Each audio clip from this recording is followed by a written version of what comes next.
Fala galera! No vídeo de hoje nós vamos ver como o imperialismo motivou a Primeira Guerra Mundial, as etapas desse conflito e os desdobramentos. Confere aí!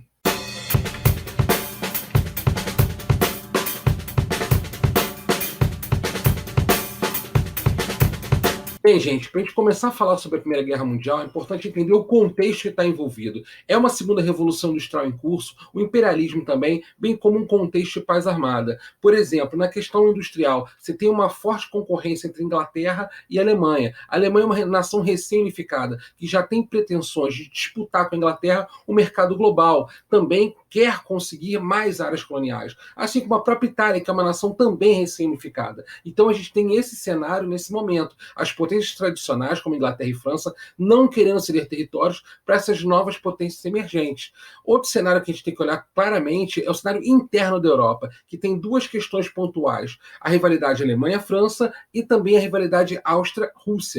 Esses dois aspectos vou explicar posteriormente.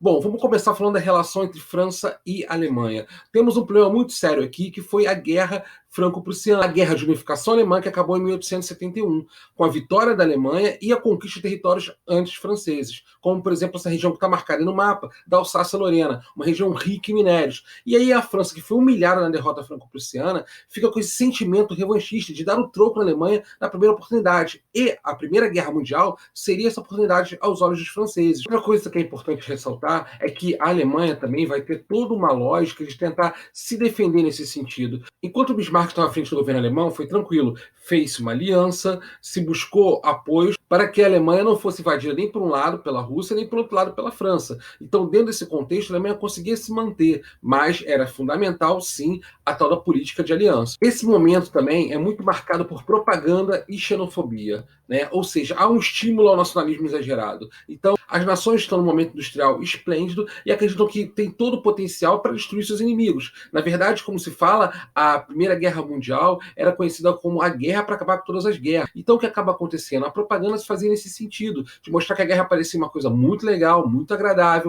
Então, se convocava os soldados cada vez mais e mais, e esses jovens largavam faculdades, largavam seus empregos para poder se engajar nos exércitos. Ou seja, a Primeira Guerra Mundial, guerra que foi celebrada. As pessoas queriam um conflito, queriam resolver suas diferenças. Franceses com alemães, alemães com ingleses, russos com austríacos e daí por diante. É importante também perceber que a propaganda ela funciona muito nesse sentido. Essa charte que está vendo aqui embaixo, ela mostra exatamente isso. Ingleses retratando alemães como devoradores de territórios pelo planeta. Então, essa propaganda também contra o inimigo fortalece muito o sentimento nacionalista e xenófobo. E aí, naturalmente, você vai ter o alistamento, cada vez mais e mais jovens, a propaganda estimulando o alistamento estimulando a propaganda. E dessa forma você vai formando grandes exércitos nesse contexto. Internamente, a gente percebe na Europa as questões étnico-culturais. No caso, nós temos na região dos Balcãs, na Europa Oriental, uma população de maioria eslava. E essa população de maioria eslava estava sob o domínio de uma nação germânica, que era a Áustria. E aí você tem a maior nação eslava, que era a Rússia, querendo libertar essas nações menores, como, por exemplo, a Bósnia, a própria Sérvia, desse domínio germânico. Então, essa ideia do pan-eslavismo era muito forte nesse momento. Essa ideia de união dos povos eslavos sobre o domínio da Rússia, sobre a influência daquela eslava maior, que seria a Rússia. Isso foi um barril de pólvora importante para aquecer a Primeira Guerra Mundial. Como você pode ver no mapa, a região realmente estava ali muito mais perto da Áustria, sob controle da Áustria, mas Sérvia, Montenegro, Bósnia, todos esses espaços queriam estar mais próximos da Rússia. Daí nós temos um grande problema no início da guerra. Outra questão fundamental era o pan-germanismo, que dava essa liga, essa união entre Áustria e Alemanha. A ideia de que eram o mesmo povo, o povo germânico, e que deveriam formar uma mesma nação. Naturalmente, essa nação germânica seria liderada pela Alemanha. Então, em meio a essas tensões, vai surgindo uma política de aliança. Então era um momento onde, apesar de não ter grandes conflitos entre as potências, todas aquelas nações estavam se armando. E todas as tecnologias da segunda revolução industrial estavam sendo aplicadas nesse sentido. Então, se por um lado você tem uma indústria que está produzindo remédios, fazendo as pessoas viverem mais, por outro lado estão produzindo também elementos químicos que serão usados como armas na Primeira Guerra Mundial. Ou seja, todo o avanço tecnológico é canalizado para o esforço de guerra.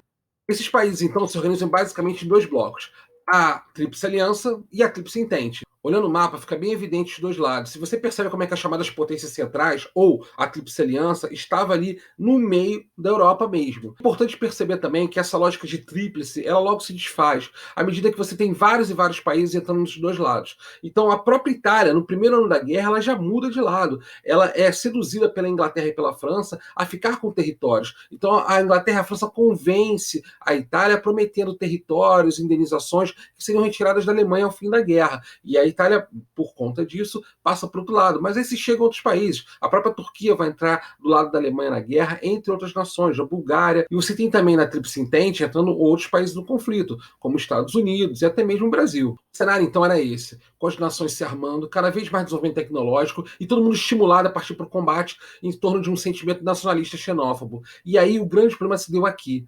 Sarajevo, onde ali acontece o estopim para o início da Primeira Guerra Mundial.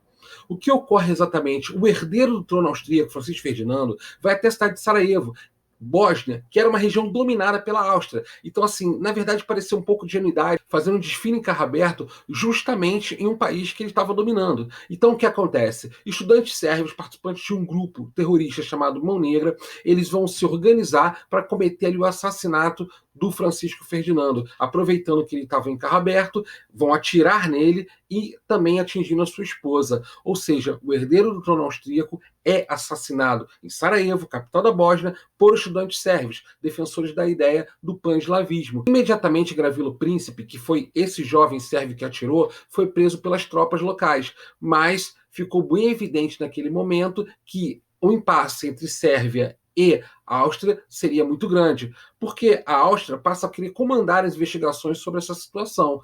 E a Sérvia se recusa, dificulta, se aproxima da Rússia, pede ajuda. Dentro desse cenário, a Áustria então declara guerra à Sérvia. Podemos dizer então que a Primeira Guerra Mundial começou por causa dessa bala só? Não, gente, claro que isso foi um estopim para a guerra. É importante você considerar todos aqueles antecedentes, aquelas rivalidades coloniais, rivalidades étnico-culturais que existiam dentro da Europa, territoriais, aspectos econômicos. Então tem muita coisa que vai levar a esse momento. Isso aqui foi apenas o estopim, o pretexto para que uma nação declarasse guerra a outra. A Áustria declara guerra à Sérvia, a Rússia vem proteger a Sérvia, e numa reação em cadeia em função da política de alianças, essas nações vão se juntar e vão atritar. O que acaba acontecendo é que a Alemanha é chamada para a guerra, a Inglaterra e a França também vão entrar, e dessa forma você tem a configuração de blocos colidindo na Primeira Guerra Mundial. Por que a gente fala em guerra mundial? Na verdade, como é que é esse conceito de guerra mundial? Temos algumas características que são bem próprias desse movimento.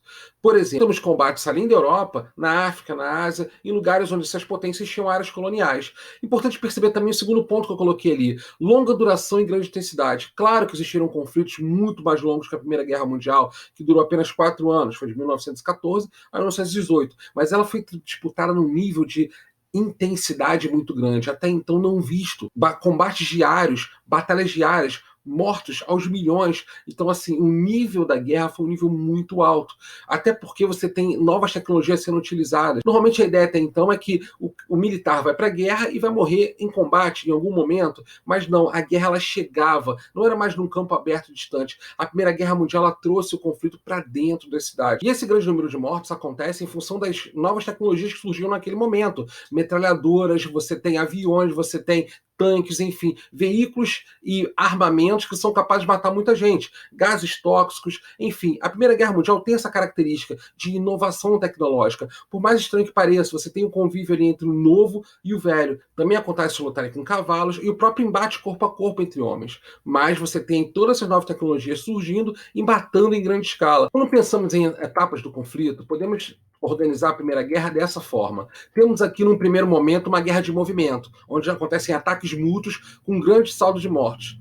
Natural, porque o que acaba acontecendo é esse choque entre as nações num primeiro momento. Só que depois, com a equivalência de forças no campo de batalha, você tem uma certa estagnação. E aí você entra no segundo momento, que vai ser as guerras de trincheiras. O que seriam as trincheiras? As trincheiras então começam naturalmente como um buraco simples, cavado na terra para se proteger. Só que com o tempo, como os exércitos estavam estagnados, parados um frente ao outro, às vezes uma distância de 100 ou 200 metros, então esses soldados começam a cavar e estabelecer grandes e mega estruturas que vão permear grande parte dos campos europeus. As trincheiras eram um local de privação, sofrimento e morte. Na verdade, esses soldados muitas vezes morriam pelas doenças causadas naquele espaço insalubre. Aqui eles ficavam expostos a ataques de aviões e também de granadas e bombas. Como você pode observar na parte de baixo, eles faziam espaços para descanso e também para recuperação de doentes. Muitas vezes também existiam salas para reuniões nesses subterrâneos, mas os ratos se volumavam juntamente com lixo, fezes e urina. O ano de 1917 foi decisivo para a guerra, porque até então temos um cenário de estagnação, os exércitos se equivalendo de um lado do outro,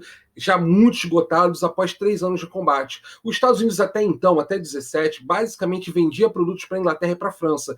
E lucrava muito com isso, vendia armamentos, vendia alimentos, matéria-prima, e aí dentro desse contexto, dentro dessa lógica, naturalmente seus navios mercantes eram alvos dos alemães. Então o que acaba ocorrendo é que depois de algum tempo, depois de tantos navios afundar, que vai pesar a favor da Inglaterra e da França, porque os Estados Unidos não só vai convocar soldados, não só vai entrar com a força bélica, como também vai entrar com o seu poderio industrial. Você vai ter um parque industrial, então, que está ali sem nenhum tipo de problema. Enquanto as fábricas alemãs, por exemplo, recebiam bomba em cima e eram destruídas, as fábricas estadunidenses estavam tranquilas, produzindo para alimentar o esforço de guerra.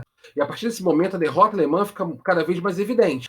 1917 foi um decisivo também, porque a Rússia saiu do conflito. Por um lado entrou os Estados Unidos, né, com um novo gás, com um novo fôlego, né, enquanto as outras tropas, tanto do lado da Inglaterra e da França, como do lado da Alemanha e Áustria, estavam muito cansadas. Você tem a Rússia também destruída saindo da guerra. Na verdade, ela passava pela sua Revolução Socialista, mas é importante entender que essa Revolução Socialista ela acontece como fruto da Primeira Guerra Mundial. Então você tem um cenário de esgotamento da população russa, a Rússia que já era um país muito pouco industrializado, extremamente agrário, com pouca infraestrutura, ela entrou nesse conflito sem poder entrar, ela acabou entrando pelas alianças que havia firmado, e isso só prejudicou ainda mais a população russa, trazendo cada vez mais fome e miséria para aquele povo, que encontra no caminho da revolução uma forma de superar esses problemas. Basicamente, a gente enxerga nesse momento a Rússia abrindo mão de alguns territórios para poder sair da guerra, fazendo um acordo com a Alemanha. Para a Alemanha era legal, porque era menos uma nação para ela combater, e por outro lado a Rússia se resolvia internamente, no contexto da sua Revolução Socialista, que derrubou o czar, o imperador Nicolau II. Mesmo com a saída da Rússia, conforme eu havia falado anteriormente, a entrada dos Estados Unidos vai fazer com que essa guerra pese a favor da Inglaterra e da França, contra a Alemanha e a Áustria. E aí você nota claramente nesse momento que não restou outro caminho à Alemanha senão assinar o armistício, a sua rendição. Nesse momento, o governo estadunidense propõe, através do seu presidente Woodrow Wilson, 14 pontos para encerrar o conflito. Seria uma paz sem vencedores nem vencidos. Era uma forma de não criar tratados e propostas humilhantes para não alimentar o revanchismo que, por exemplo, foi alimentado no final da Guerra Franco-Prussiana. A proposta do presidente Woodrow Wilson propunha uma diplomacia mais aberta, mais franca entre os países, para evitar acordos secretos e possíveis problemas entre essas nações. Inclusive, uma das ideias era a criação da Liga das Nações, ou Sociedade das Nações, que é equivalente hoje que seria a ONU, a Organização das Nações Unidas. Curiosamente, a proposta do presidente Woodrow Wilson ela foi barrada no próprio Congresso estadunidense. E os Estados Unidos não entram na Liga das Nações. Então ele propõe, porém, quando ela surge, ele não entra. Isso é interessante, porque a Liga das Nações foi uma entidade, no primeiro momento, muito enfraquecida. Tanto é que não evitou a Segunda Guerra Mundial. Então, realmente, essa ausência de grandes lideranças, essa ausência de representatividade de nações menores foi um problema para a Liga das Nações no primeiro momento. Dessa forma, então, acabou prevalecendo uma paz mais punitiva, a paz do Tratado de Versalhes. E aí, Inglaterra e França impuseram essa paz punitiva para ela, não só pedindo Alsácia-Lorena de volta, mas como também tomando territórios da Alemanha em áreas coloniais e na própria Europa. Então, a Alemanha, com o Tratado de Versalhes, ela perdia parte do seu território, era obrigada a pagar indenizações para a Inglaterra e para a França, teve que se desmilitarizar, entregar tanques, entregar armamentos.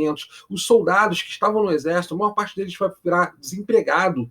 Então, com todo esse quadro, você percebe um problema muito sério. Ou seja, a Primeira Guerra Mundial, ela terminou abrindo caminho para a Segunda, porque jogou a Alemanha numa situação de humilhação muito grande e de empobrecimento total da sua população. Tudo isso vai ser o solo fértil onde o nazismo vai brotar na década de 20 e 30. Realmente as causas da Segunda Guerra Mundial estão muito atreladas ao que aconteceu no final da Primeira, principalmente com a assinatura do Tratado de Versalhes.